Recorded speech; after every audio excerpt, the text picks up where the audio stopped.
Yahoo Finance awarding General Motors our Surprise of the Year award, and I will tell you why they have won this award. 3 reasons why.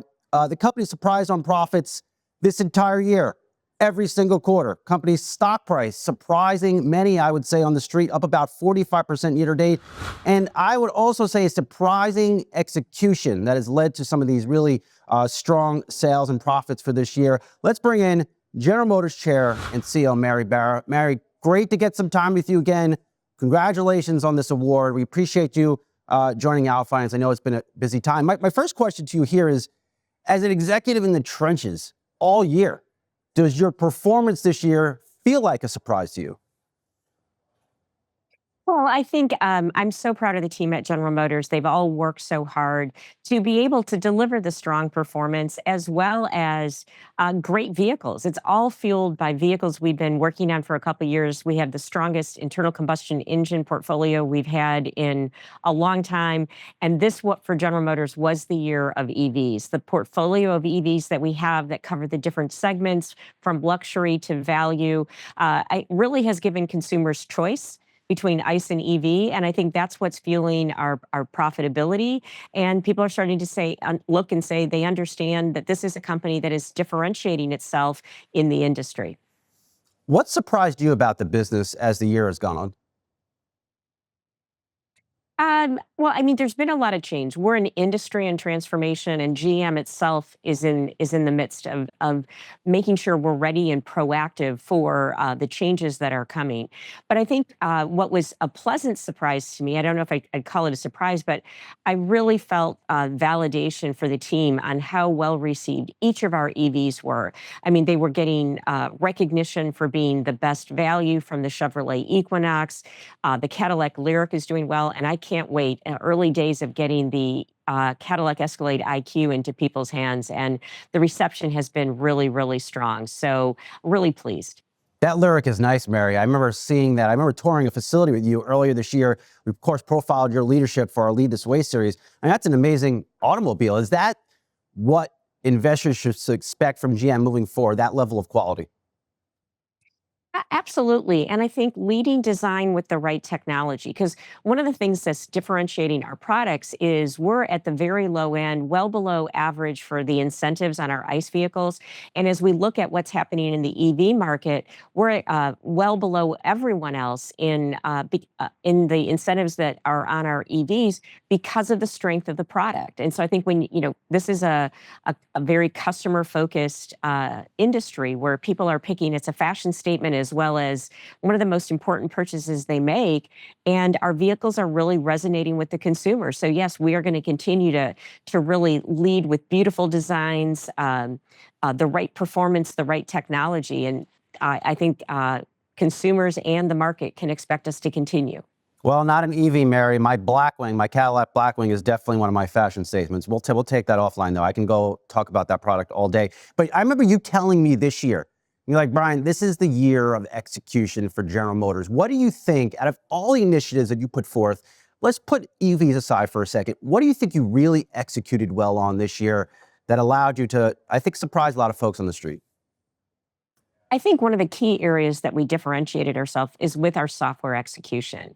It was almost 2 years ago now, we brought in a new software talent with people who had great software expertise from many different companies in Silicon Valley.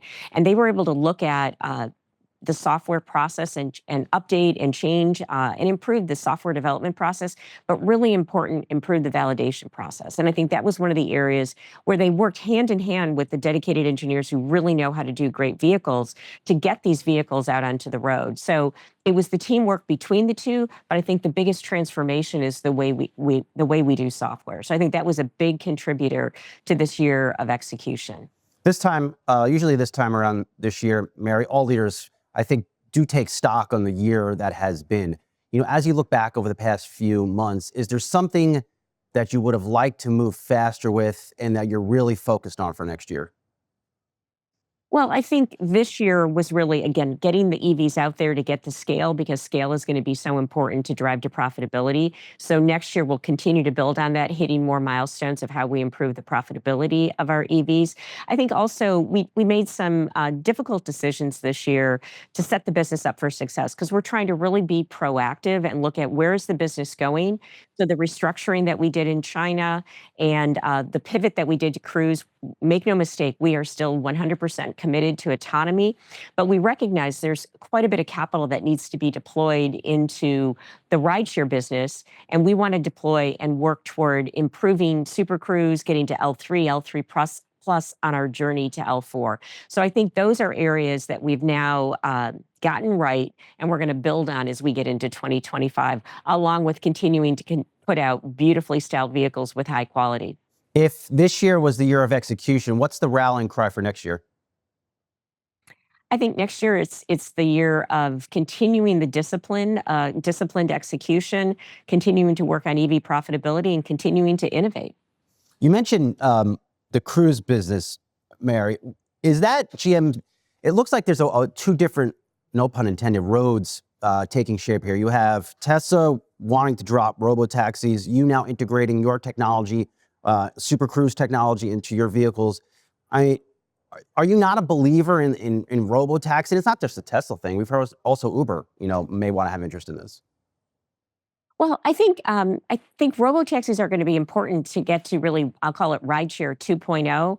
We just looked at it, and operating a fleet of vehicles and all of the associated services and operations that are needed to do that is not our core business.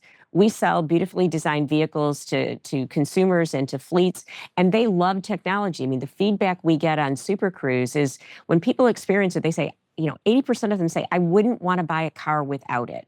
And so as we looked at those insights and we look at how we could accelerate our work in driver assistance technology, getting to L4 autonomy, we thought it was a faster path, a more focused path. And, our plan is to bring the two teams together, and that between the expertise that we've brought into General Motors and the tremendous expertise that Cruise has, we think we can move faster and differentiate ourselves in this space as well. So you see a future where there's still a human behind the wheel, enjoying the driving experience in some form. Well, I think that what we want to do is give consumers choice. So whether it's driver assistance technology that lets them get to their destination more rested, or all the way to L4 technology where the vehicle does take over and they enjoy the ride. That's the future we envision over the next, many handful of years, and then a little bit farther. But we still think we'll get there, and General Motors wants to be a big part of providing that technology to the consumer. How do you think these robotaxi fleets, as they take shape over the next decade, what does that mean to the legacy business of making automobiles in this country? Well, I mean, I think we're going to continue to learn, but when you think about rideshare 1.0, initially when the Uber and the Lyft came on the scene, people were predicting dramatically lower car sales and personal ownership, and that's not what we've seen. I think cars represent freedom, and people want to be able to go wherever they want to go, when they want to go, and I think that will continue to make sure that our industry, from a personal vehicle perspective, is strong for many, many years to come. What does your EV releases look like for 2025?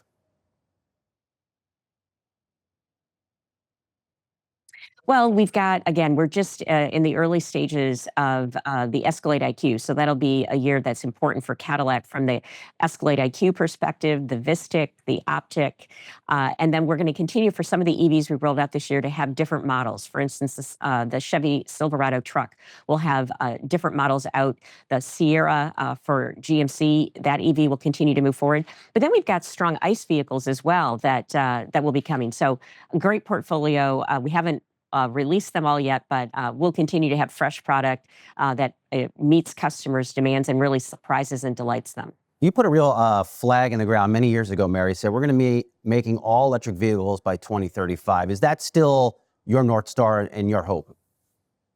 Well, we still have a plan that allows us to get there, and so we're still executing to that plan. But the most important thing, and I've been saying this for a couple years now, is we're going to be guided by the consumer. We want to give the consumer choice. What do they want to drive? We don't want to get into a situation where regulations are driving us to force something into the market that's not what they want. But I think once people start to drive an EV, they realize it's instant torque, beautifully designed. At least General Motors vehicles really give them a lot of technology in the right segments. And then not having to go to the gas station and the benefits of EVs, I think is something that people are going to move to because it's a better product. What we need to do to accomplish that, though, is to have a robust charging network. And that's what GM Energy is working on with a number of partners. There's been some talk, Mary, about the incoming administration, I guess, dialing back emission standards, and maybe that helps the automakers. How do you think about that? Well, I think we need to look directionally where we're going. I mean, I think things have to be done in a way that if we're dialing back emissions requirements and if we're making changes to IRA, we need to do this in concert and provide an environment where companies can have great vehicles. For us, it's internal combustion engine and EVs, and let the consumer choose. And we're going to keep improving and taking cost out and providing more options that I think will lead us to more and more EVs, but it may be over a different horizon. But we need to stay focused on the customer. Does GM need, and maybe this is a broader industry question, but does GM need that tax credit for E? If the incoming president gets rid of that, what do you think that does to EV sales in this country? Well, let's remember that before IRA was ever, put together and passed, General Motors was still on the path we are of executing to a strong EV portfolio to give the customer that choice. Clearly, I think that the tax credit has driven some sales, so it might possibly slow down. But I do think we're going to continue to grow. We never thought it would be a straight line, so there'll be ebbs and flows. But again, if you put a great vehicle out there, the customer is going to pick it. Does General Motors make money yet on EVs? Well, we've talked about that our plan that we're on track for yet this quarter is to be variable profit positive. And that's a waypoint on the journey to continue to improve the profitability of our EVs, which we will be relentlessly focused on. No, that's a really important mark. I know the team has talked about it for a while. You've also made some changes to, I guess, how these EVs are manufactured.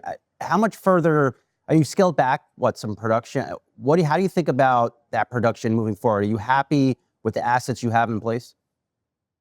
Well, we have a lot of flexibility. For instance, at our Spring Hill, Tennessee plant, we build internal combustion vehicles and EVs, so we can just dial it based on what the customer wants to have. And so, same is true with our full-size truck plants. We build at factory zero, but we can scale up and down based on the market. And one of the things that General Motors, I think, has demonstrated this year is we're going to be disciplined. We're going to be disciplined in inventory management that allows our residual values to stay high and allows for appropriate pricing. Mary, I was just talking to the CEO of an apparel maker, and she was making the point, if we get tariffs, I could take what I make and move it to another country. But you can't do that in the auto business. I mean, you can't erect a new factory overnight or within 6 months. I mean, these are big buildings with machines, and you do make things in Mexico and Canada. I mean, how fast can you react if we get hit with tariffs? Well, it depends on the product line of where we have production, because in some cases we have production in multiple plants. But I think what we want to make sure is people understand what the implications are and what it means to the U.S. economy from a jobs perspective, from a pricing perspective for consumers. So we're going to continue to communicate with all of the governments, and hopefully we'll get to a good decision. But either way, we're proactively looking and considering all the options that we have. So we'll adjust as appropriate. What does it mean to jobs, and what does it mean to this country? I look at GM, and you're one of the best companies that have probably one of the best pulses on this country in demand and consumers and labor. Well, I think, again, it depends on what's put together. Almost every automaker that does business in the United States has sourcing that's in many different countries, a lot of it in Mexico, from a supply chain resiliency perspective. And so it's going to have an impact depending on what it is, how long it is. It will impact prices, which, I think could have an impact on demand. So, but I think we don't want to get ahead of ourselves. I think right now is the time to communicate and make sure people understand the different impacts that will happen based on different decisions. And I have confidence that the new administration will look and do what's best for the American consumer and best for continuing to have great jobs that the auto industry provides. But does this, I guess, open up the opportunity where you know, as you're thinking about your business in the next decade, that to rethink once again the supply chain, how business is done? Or perhaps this is an opportunity to build more factories in the U.S. or bring production that is in Canada and Mexico to the U.S. Is that even a possibility? Is that on the table? Do you even have those conversations with the leadership team? You know, I think we're a long lead business, but I think if you look at, we made the decision to put the battery cell plants in the United States, again, well before IRA. And we've been looking ever since we went through COVID, that was a huge disruption to supply chains, and then the semiconductor shortage. We have really worked to have a much more resilient supply chain. So we'll continue on that path and evaluate. But as you say, we can't just change things overnight, because in some cases, there isn't anyone who makes that component or part in a different part of the world. So we're going to be measured, but we'll adjust as we go forward. Of course, it's very much a global issue. And I know you mentioned earlier you've made some changes to how you think about the China business. Should a GM even be in China? And that market, Mary, just seems like it's gotten so competitive over the past 12 to 18 months. Not that it wasn't before, but it seems more competitive now as some of those players come out with new technologies. Well, I think there's a kind of a restructuring that's going to end up happening in the Chinese market, because when you have 100 new Chinese automakers, many with only a handful being profitable, things are going to have to be sorted out. We think that there's a place for General Motors to play with luxury, with Cadillac, with Buick, and providing vehicles that are maybe a little different than what is in the market. We think over the midterm, there's going to be growth potential. Let's remember, it is the largest automotive market. And so we think we can play in a different but meaningful way. Lastly, Mary, you're coming up, I think I have it right, I hope I do. January 15th, 2014 was your first official day as the CEO of General Motors. I mean, you're coming up on your 11-year mark. Can you imagine a scenario where you're the one that sees it through, to 2035 as the CEO of General Motors? And that, I'm being serious here too, that you see it through, that General Motors is making all electric vehicles in this country. You drop the mic and then you go enjoy yourself. Not that you're not enjoying yourself now. That's a long time, Brian, and there's a strong team at General Motors. So, I serve at the pleasure of the board, but I'm having more fun than I've had in a long time in this transformation. So proud of what the team has accomplished, but that's a long way away. So you're not going anywhere? Again, it's for the board to decide, but I'm having more fun than I've had in a long time. And, what an opportunity to be leading a company like General Motors in the midst of this, really century change, because we really haven't had this much transformation and change in the last 100 years. Well, keep on rocking, Mary Barra. I know your time is limited. We appreciate you talking to us throughout this year. Congrats on winning our Surprise of the Year award. Again, GM winning this award, surprising profits, surprising stock price, and really surprisingly strong execution. Mary Barra, thank you so much. Happy holidays. We'll talk to you soon. Happy holidays.